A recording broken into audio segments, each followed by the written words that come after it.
In the depths of Subrosia, an undead crew of pirates is stranded and slowly losing their sea legs. Old Captain is distressed by the loss of his precious bell, and their ship stuck trans-dimensionally between the surface world and the shore of Subrosia. After helping one of the pirates sent out to search for the bell in Samasa Desert, then having the Subrosian master smithies polish it back to good condition, we can join the pirates as they once again set sail. That is, until they all get seasick and have to dock nearby. However, they've brought us close enough to where we need to go. Convenient. Their ship will act as a bridge between Horon Village and the nearby graveyard, where we'll find the next dungeon.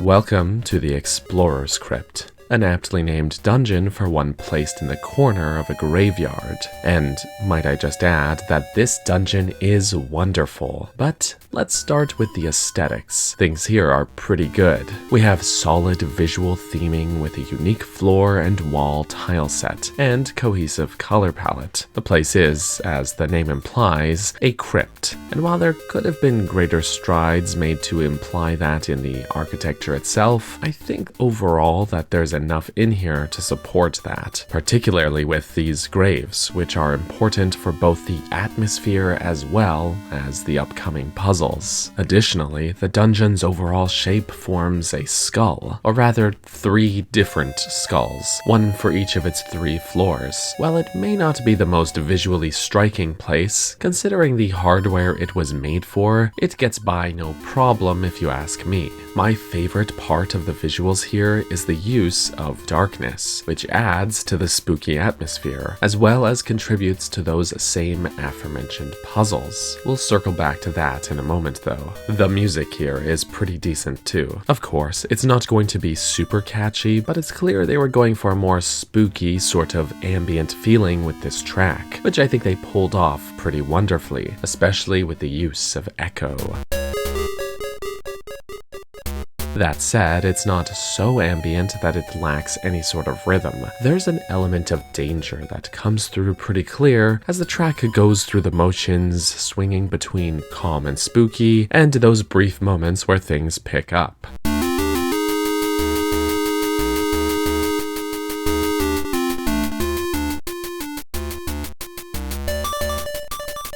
It all makes your trek through here feel tense and uncertain in a way that I think works to the dungeon's benefit. Contrary to what you may expect for a late-game dungeon, Explorer's Crypt doesn't actually continue to scale up in size compared to the prior few dungeons. There are 3 floors here, which total in at 39 standard-sized rooms. However, despite being physically smaller, the navigation and puzzles in here are more complex than what came before, making the crypt still feel like an appropriate escalation in challenge. It is such a meticulously designed dungeon with basically no wasted space. No rooms just for the sake of having more rooms. Everything is put to use. I think that in this game, this is the first dungeon to make use of what I've often called the 3-act structure. Dancing Dragon got kind of close, but it was a lot more smaller chunks. Like other dungeons in this style, each of the crypt's 3 floors have a prominent section that you'll explore around in before moving on to the next section, with typically very little reason to backtrack to a previous section. Though the 3 acts don't quite cleanly divide by floor like it would in, say, A Link to the Past's Turtle Rock or Ocarina of Time's Shadow Temple, since this dungeon uses its verticality so darn effectively. Rather, there are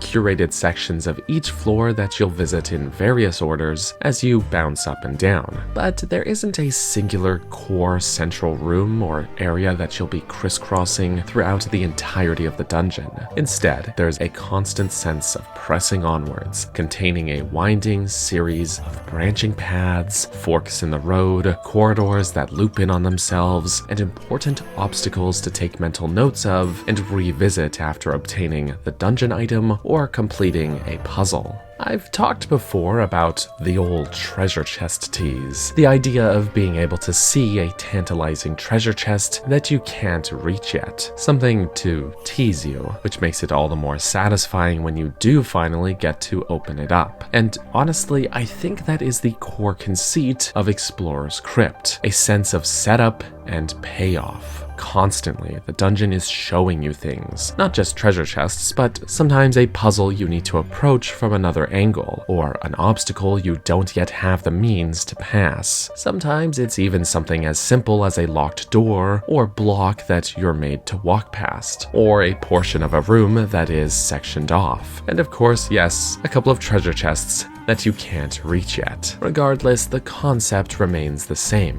The dungeon constantly demands that you pay attention and take note of your surroundings. In fact, I sort of had to remind myself that this was supposed to be the quote-unquote action game between the two, because this dungeon is so heavily focused around puzzles and navigation. Not that Oracle of Seasons hasn't had any of those elements, mind you, but it's not as much the focus here compared to Oracle of Ages. Either way, it's nice to have a taste of that in this game, especially one done so well. At the risk of sounding redundant, another really great aspect of this dungeon is how it builds off of previously established concepts and finds time to put your previously acquired items to use. Puzzles and obstacles that use the magnetic gloves? Check. Those rolling cylinders from Snake's Remains? Check. Torches to light? Check in a big important way. Statue moving puzzles with restrictions that require forethought and spatial reasoning? Definitely a check. And most notably perhaps, using trampolines to bounce to other floors and reach new areas like in Poison Moth's Lair and Ancient Ruins? The biggest check of them all. The Crypt has the best use of this mechanic yet. Various puzzles require you to move the trampolines into the correct position, but that correct position must first be discerned by checking upstairs in order to understand the space. Previous dungeons have typically had a visual tell, such as a conspicuously different floor tile to indicate where to push the trampoline to. That was all building up to this. This time that idea is turned on its head. Sometimes that visual tell is absent, and sometimes it's a red herring, only putting you into position to scope out the room above, not tell you where to push the trampoline to. You need to see how far that correct spot is from up here, move it into position, then bounce up. This also gets further built upon with these red trampolines, which are strong enough to bounce you up 2 entire floors, taking these spatial reasoning puzzles quite literally to the next level. A singular puzzle can now be split up among all 3 of the dungeon's floors. Furthermore,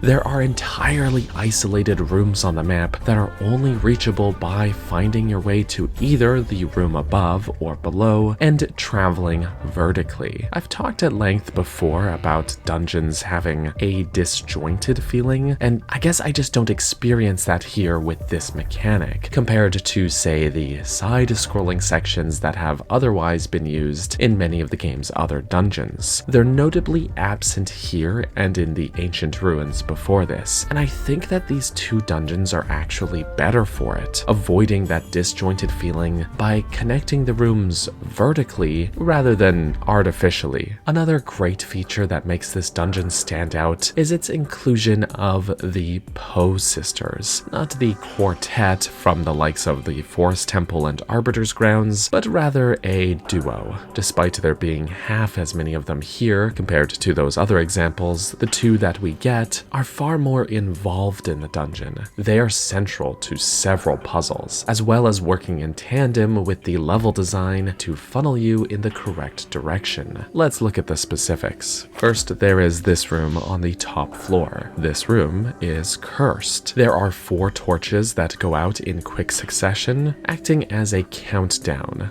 verbal warning included. If you are in the room when all the lights go out, you get warped back to the dungeon entrance. That said, the other paths you've encountered have been locked off. This is the only way to progress. In this room, there are 3 paths immediately available: a bombable wall to the left, a staircase past these obstacles in the center of the room, and a doorway to the right. Due to the countdown, however, only that right side path is actually viable. Even with Pegasus seeds, these obstacles just take too long to work past, so we take the right path, which nets us the key that we need for a door we passed by earlier. This of course loops us back to this ledge where we can light these torches to break the curse on that room. By the way, this owl statue actually hints at this with the line, "The source of the curse is hidden in darkness." With the curse broken, we actually will be able to properly comb through those other paths. A similar thing happens on the floor below. The cursed room down here takes too long to swim through, and we'll need a key to open the other path in this central chamber, so we're funneled elsewhere to find it first. So that progression style looks like you have a bunch of paths to take, but you have to know where to start to pick each mini knot apart. Find the key to open the door that leads to the sister's grave to break the curse to be able to reach the next floor. I just love this sort of puzzle navigation design. Breaking these curses also triggers a brief skirmish with each sister, though despite their big talk, neither of them are particularly tough, but it does help develop a small sort of rivalry with these characters. Of course, this ends up culminating in the dungeon mid-boss, which is a battle against both sisters at once. And this is a pretty fast-paced, frenetic fight, which demands you keep an eye on the state of the arena itself. The 2 sisters will continually attempt to extinguish the torches in this room, which, as you'd expect, will warp you back to the entrance if all 4 are put out. So, in addition to avoiding their attacks and trying to strike back, you have to manage keeping those torches lit as well. Between that unique twist on the fight and the way the Crypt has built them up already, this makes for perhaps the most memorable mid-boss fight in the game. It's my personal favorite. It is already fun to come out of a battle victorious, but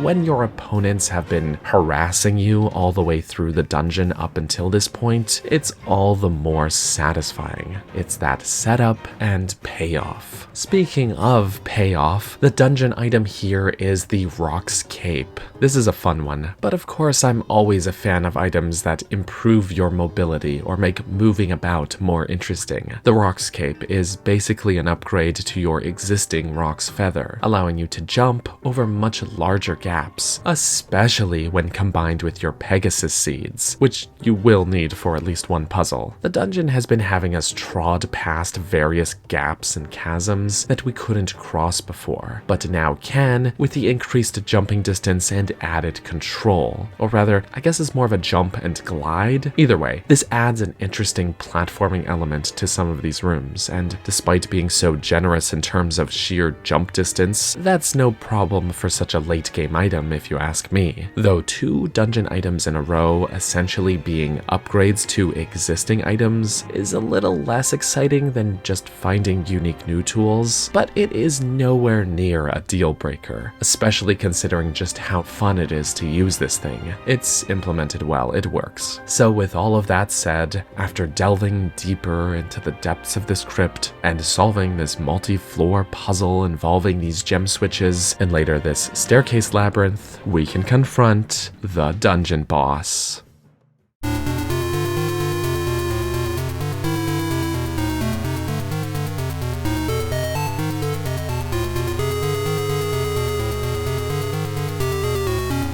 Nestled between 2 sections of spike traps is the massive, multi-headed Gleeok with a twist. We'll get back to the twist in a moment though. As I've mentioned in my coverage of the first few dungeons of this game, Oracle of Seasons began development as a remake of the original Legend of Zelda, and there have been many holdover elements from that stage of development in the game's dungeons. Unless there's something that I'm forgetting or that I missed in the upcoming areas, Gleeok here Explorer just may be the last of those holdovers to appear in this game.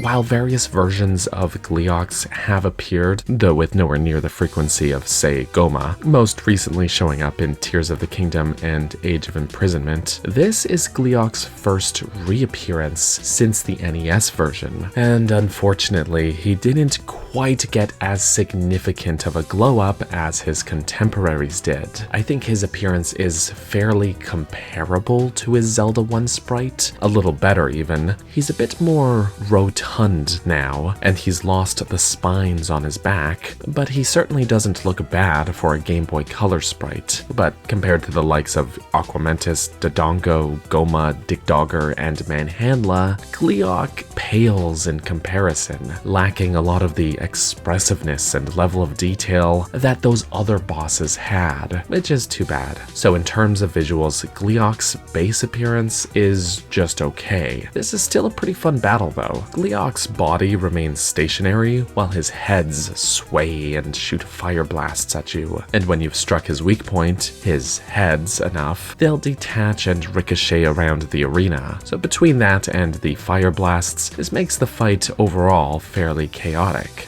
Bullet hellish even. The Rock's Cape isn't necessary here, but is quite useful for avoiding these attacks, thanks to the increased mobility it offers. If you're not quick enough, his heads can also reattach, so there's a sense of urgency added to the battle as well, which I personally find fun. Now, the twist. Just when you think you've destroyed Gleeok, there's a surprise second phase. His flesh falls away, and his headless skeleton remains. Everything I complained about with his base form is not applicable here. This sprite is detailed and creepy, and you'll need to use the Rock's Cape to avoid his charging attacks, which can stun you if you don't jump in time, with him charging directly at you, shaking the room. This second phase is such a fun little surprise, and works as a great way to play on the expectations of longtime fans who were expecting a straightforward retread of Gleeok's Zelda 1 counterpart. So, overall, this is a great boss fight. One that begs the question, how come we didn't get a Style Gleeok in Tears of the Kingdom? Once he's defeated, we'll find the Seed of Life, the 7th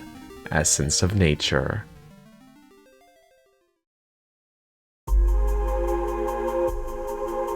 So overall, Explorer's Crypt is a fantastic dungeon, one that goes to great lengths to have spooky and memorable set pieces, a strong theme, and puzzles that make you feel oh so clever for solving them. There's a fair amount of backtracking, but in a good way, where you'll either have to hold in your head the location of a locked door or Rock's Cape obstacle until the right time, or you'll be zigzagging around a fork in the road, or even just getting looped back to a previous room.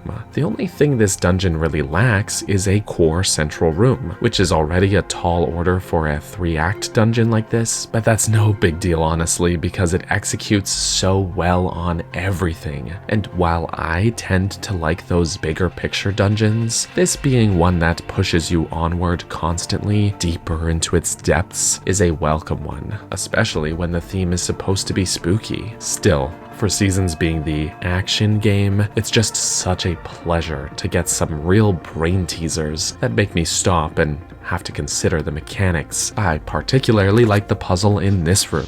There are 8 Armos statues that are moved by pressing down the switches around the room. The goal is to arrange them into a square surrounding the center tile, but each switch can only be pressed once. I am not ashamed to say that I had to reset the room a couple of times. This is such a clever little moment. First, you have to figure out how you're even meant to arrange them, and then piece together the sequence in which you need to press the switches. There's also this puzzle which houses the boss key. If this were a 3D Zelda, then this would be one huge vertical chamber, but in the world of top-down Zelda, it's basically just 3 rooms stacked on top of each other. You have to bounce up from basement 2. There's a hint to the puzzle solution from the owl statue on the top floor, and several gem random switches spread around Basement 1. Hitting a few switches to form the correct pattern isn't exactly a revolutionary puzzle concept, but spreading these elements across 3 interconnected floors turns what is otherwise a pretty standard puzzle into a novel one. I like it. In the western room of Basement 2, there's a chasm that you can't cross right away. In order to extend the bridge, you must first defeat all the enemies in the room. Simple enough. Except that 2 of the dark nuts are on the other side of the gap. It isn't out of the realm of possibility to use some sort of ranged attack, but I ended up pulling them into the abyss using the magnetic gloves. I cannot express how hilarious of a combat solution this is to me. I'm not sure if it's the intended way. I'm not even sure why I thought to try it. Maybe it's because they're colored red and blue, like all of the magnetic stuff the glove has been able to interact with, as well as the glove itself, and there's a bunch of magnetic blocks just a room over, but regardless, that's just how I did it. And I have no regrets. Let me know in the comments if you got them a different way. When I streamed this game back in 2024, I completely cheesed this with the boomerang, and I kind of hate that. Though there's a couple of small annoyances, such as puzzles not staying complete when you leave a room. For example, this puzzle in which there is one random Armos that you must push onto a switch to open the door. Well, the rest will come alive to attack you. You have to pass through here a few times and redo the puzzle every time. It doesn't take too long, and this is likely just a hardware limitation, but it is still a small nuisance. Regardless, overall this dungeon is really great. Despite having so many branching paths, the dungeon remains very navigable, thanks to the process of elimination funneling you towards its various keys. Dead ends and those cursed rooms work to send you back to explore other paths and make progress. The atmosphere remains the right amount of spooky and mysterious, and the mid-bosses being incorporated throughout the dungeon before you fight them remains a highlight for me. It's all of these little moments of setup and payoff, teasing you and then rewarding you, building things up before giving you that satisfaction. So add all of these up, and Explorer's Crypt remains a top-tier dungeon.